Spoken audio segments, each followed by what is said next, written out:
90년생들이 시댁에서 부당한 대우를 받았을 때 그걸 해결할 능력들이 너무 없는 문제가 있는 것 같습니다.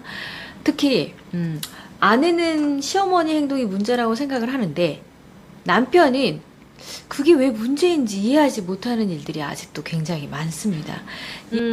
어머니의 문제라기보다는 그 문제를 바라보고 있는 남편들이 어떤 생각을 하느냐에 따라서 이 문제는 굉장히 크게 확장되기도 하고, 그리고 별거 아니게 넘어갈 수도 있다라는 거죠.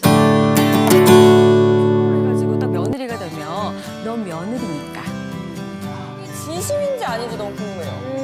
어머니의 괜찮다는 괜찮다가 아니죠. 제 딸 이렇게 써놨거든요.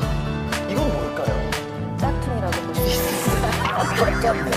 자, 그래서 부부가 사랑해서 결혼했는데 왜 싸우고 살아갈까요?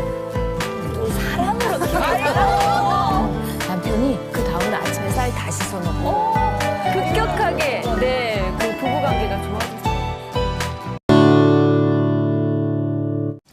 안녕하세요. 부부상담사 정다원입니다. 자, 오늘은 시댁 문제에 대한 이야기 나눠보려고 하는데요. 시댁 스트레스 아직도 호소하는 분들이 굉장히 많습니다. 10월도 문제는 왜 자꾸 생기는 걸까? 왜 자꾸 끝나지 않은 걸까? 자, 없으면 좋았을 시댁 스트레스 어떻게 해결해야 될지, 또 뭐가 문제인지에 대해서 이야기 나눠볼 건데요. 자, 요즘 90년생들이 결혼을 시작했잖아요. 우리 90년생들이 이제 30이 넘어가기 시작하면서 결혼의 문제가 더 커지고 있지는 않나라는 생각이 듭니다. 90년생들이 시댁에서 부당한 대우를 받았을 때 그걸 해결할 능력들이 너무 없는 문제가 있는 것 같습니다. 특히 아내는 시어머니 행동이 문제라고 생각을 하는데 남편은 그게 왜 문제인지 이해하지 못하는 일들이 아직도 굉장히 많습니다.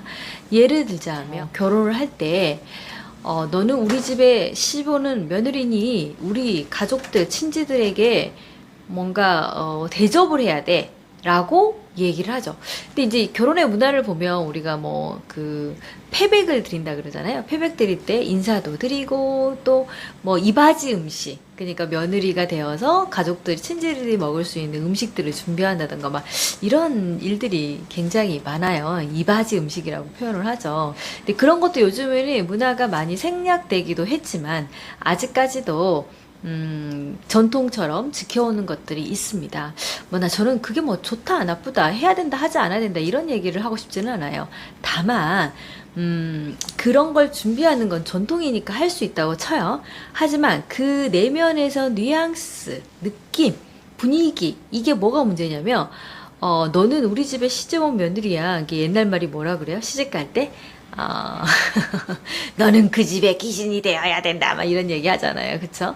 근데 요즘 90년생이 누가 그 집 귀신 되려고 결혼을 합니까?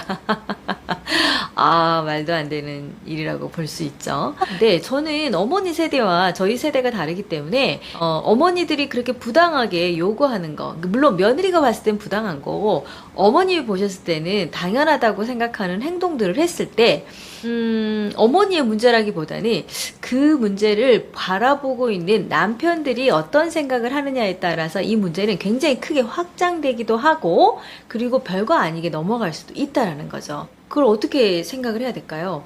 어머니는 그럴 수 있습니다. 우리 시어머니 세대는 그럴 수 있어요. 본인도 그렇게 살아왔고 또 그게 너무 당연하다고 생각했을 확률이 높겠죠. 그렇지만 우리는 그런 세대를 살고 있지 않고 내 아내, 내 배우자는 그런 부당한 대우를 받으면 안 되기 때문에 어머니, 저는 우리 아내가 이런 부분들은 불편하다고 느껴져요. 자, 우리는 같은 시대에 같은 세대를 살고 있기 때문에 남녀를 평등하게 보는 게 맞다고 생각을 합니다.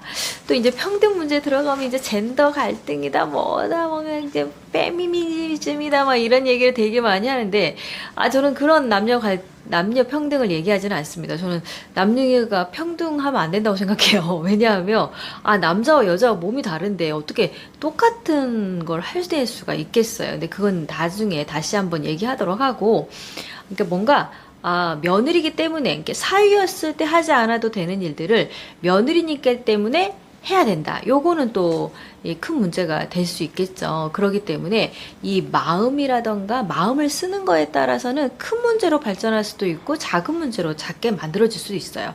그럼 아내가 느꼈을 때, 아내 될 친구가 느꼈을 때, 아, 엄마가 이런 얘기를 할 때는 우리 아내가 불편해하는구나.